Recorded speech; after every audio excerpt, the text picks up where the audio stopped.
Baik, Assalamualaikum Bapak. Warahmatullahi wabarakatuh. Bagaimana Bapak kabarnya? Baik, Baik. Alhamdulillah. Begini Pak, saya ada salah satu tugas nih dari kegiatan saya sebagai calon guru penggerak Angkatan 8. Saya ini harus mewawancara kepala sekolah. Nah, kepala sekolah di sini kepala sekolah idola, di mana bagaimana cara nantinya menangani kasus-kasus yang merupakan dilema etika dan bujukan moral di sini, Bapak. Jadi saya masuk ke modul 3 mengenai kepemimpinan pembelajaran gitu, Pak. Nah, di sini saya akan mengajukan beberapa pertanyaan kepada Bapak. Boleh ya, Pak? Boleh. Tanya jangan yang sulit-sulit. Enggak, Pak, enggak. Nah, Bapak gini, pertanyaan pertama nih. Selama ini bagaimana Bapak dapat mengidentifikasi kasus-kasus yang merupakan dilema etika atau bujukan moral? Harus apa, melihat ya, mengumpulkan fakta-fakta ya, kita analisis kasusnya dengan diinikan dengan fakta-fakta yang ada gitu, fakta yang ada, baik itu faktanya melihat langsung, observasi langsung ya, atau faktanya itu adalah dari misalnya dari BP, dari guru dan sebagainya ya, sehingga kita mempunyai data yang lengkap nanti dalam mengambil keputusan. Nah, ini adalah ya, ketika ada kasus seperti itu kita lihat bagaimana kebermanfaatnya bagi anak tersebut. Jadi kalau kita ingin memutuskan sesuatu ya, kita harus lihat ya manfaatnya bagi anak tersebut. Kalau kita misalnya tidak naikkan, kalau tidak dinaikkan, itu akan lebih besar mudorotnya daripada manfaatnya, maka kita jangan tidak naikkan. Tapi kalau itu misalnya menaikkan itu lebih bermanfaat, maka kita ya buat anak perkembangan tersebut. Ya, karena banyak orang ketika adjustment anak tersebut misalnya tidak naik, ya maka itu bukan pilihan yang terbaik buat anak tersebut. Jadi lihatnya bukan kepentingan sekolah, tapi kepentingan anak tersebut. Jangan sampai nanti ketika tidak naikkan, anak tersebut malah lebih tidak baik, itu akan lebih berdosa. Baik Pak, berarti itu adalah salah satu menjalankan pengambilan keputusan di sekolah Bapak ya. Nah, ini kan keputusan yang benar-benar kepentingannya sama-sama benar gitu ya di sini. Nah, sama-sama benar ini dari misalkan kasus kenaikan kelas ini, nilai kebajikan apa yang ada gitu dalam pengambilan keputusan ini, kenapa anak itu misalkan harus naik tadi kan banyak mudorotnya gitu ya, atau keputusan itu kadang harus diambil tepatnya bagaimana itu. Jadi saya lebih banyak memutuskan itu adalah anak itu dinaikkan. Artinya kenapa harus demikian? Jadi ketika kita mengambil keputusan yang misalnya harus tidak naikkan, itu harus datanya itu harus lengkap. Misalnya datanya ya, anak tersebut sudah dilakukan pembinaan, sudah divisitasi ke rumahnya, sudah juga ada pemanggilan. Bahkan kalau misalnya perlu anak tersebut adalah ada semacam perjanjian dan sebagainya. Maka pembinaan itu sudah semaksimal mungkin atau tidak? Jangan nanti anak tersebut belum kita lakukan pembinaan, kita sudah putusan tidak naik. Nah, itu berarti tidak bijaksana pilihan kita. Kalau misalnya biasanya kalau anak masih sekolah dan sebagainya, ya tersebut masih ada semangat. Nah, bagaimana kita ya, artinya begini, ketika mengambil keputusan akhir, seharusnya jangan akhir ya, anak tersebut bermasalahnya di mana. Nah, kalau kita tahunya akhir berarti kita tidak melakukan pembinaan. Tapi kalau kita tahunya awal, kita melakukan pembinaan, dampingan, pemantauan dan sebagainya.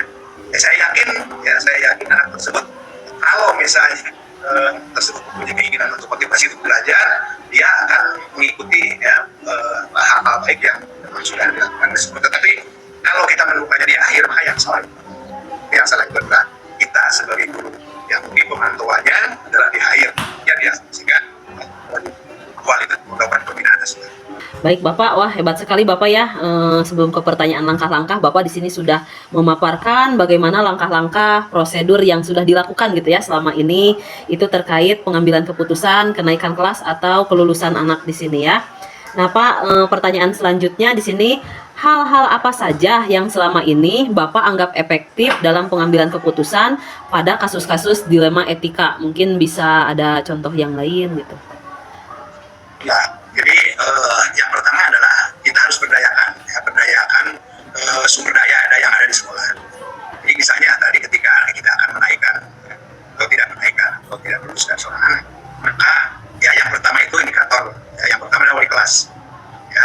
kelas itu harus yang tahu tentang anak tersebut ya di dalam kelasnya. Kalau itu lolos, ya wali kelas misalnya anak tersebut sudah beberapa hari tidak hadir dan sebagainya, tidak ada laporan dan tidak ada tindakan dari kelas, berarti itu salah ya. Wali kelas tidak atau tidak memperhatikan hal ini.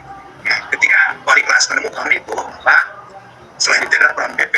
BP mendampingi, ya, memberi motivasi kepada anak tersebut, lalu mengarahkan dan sebagainya, sehingga ya kemungkinan itu ada dua ini, anak tersebut bisa mengikuti arahan dari BP, dari atau tidak. Atau tidak berarti lanjut. Ya, jangan sampai dengan seperti ini bahwa anak tersebut memang tidak bisa tidak mau hadir ke sekolah dan sebagainya bukan karena malas, karena faktor ekonomi misalnya, ya, karena tidak ada ongkos, karena dia harus kerja dulu misalnya di rumah bantu orang tuanya. Kita akan berdosa kalau kita masuk misalnya karena dia, ya, jadi mungkin seperti itu Bu. Ya, jadi ya. Memberdayakan sumber daya ya, di sini harus ditatar dulu dari wali kelas, guru BP gitu ya Pak ya, dan semuanya mungkin latar belakang siswanya juga ya, kesiswaan juga.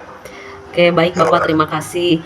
Hal-hal apa saja yang selama ini merupakan tantangan dalam pengambilan keputusan pada kasus-kasus dilema etika? Nah, di sini ada tantangannya nggak Pak? Ada, ya tentu kan. Ya kalau contohnya seperti tadi, tantangannya adalah guru-guru yang ideal, guru-guru yang merasa bahwa anak tersebut tidak masuk misalnya di kelas dia.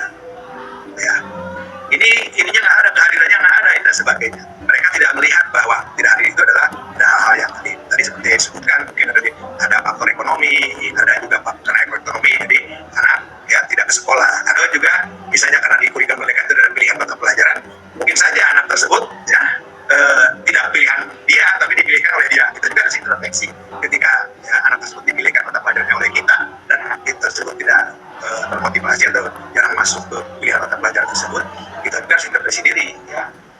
Jangan-jangan nanti anak mengeles karena saya tidak suka misalnya, kita tidak memilih pelajaran itu dan sebagainya. Nah itu tantangannya ya menjadi guru dan kedua juga dari kita sebagai karena ketika pemilihan mata pelajaran kita juga tidak bisa 100% misalnya mengadopsi keinginan pasti ada anak yang diminatkan oleh kita. Itu yang jangan-jangan tidak dipilih atau tidak suka sekali diminatkan.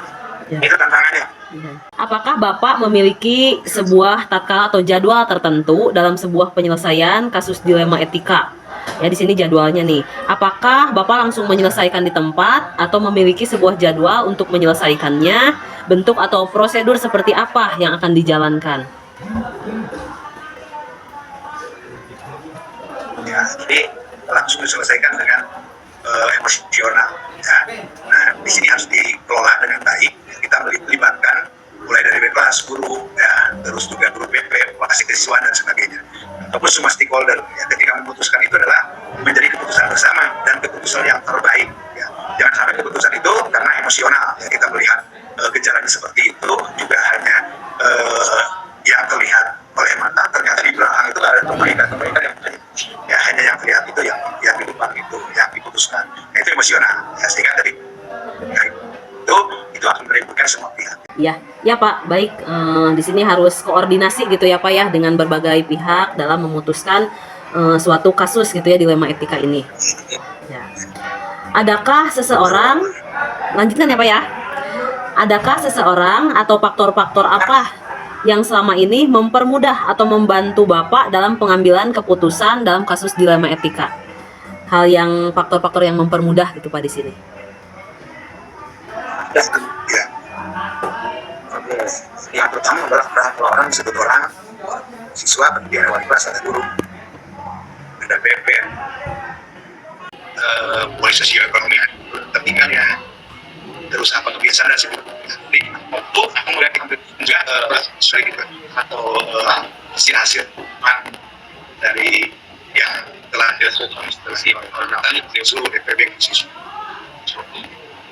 Itu data yang dikumpulkan ya dengan data yang ada, sehingga nanti keputusan sekali lagi adalah keputusan baik dari ini.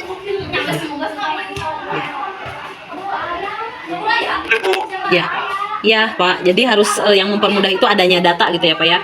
Baik Pak, di sini pertanyaan terakhir nih ya Pak ya. Dari semua hal yang telah disampaikan, pembelajaran apa yang dapat Bapak petik dari pengalaman ketika Bapak mengambil keputusan dilema etika ini?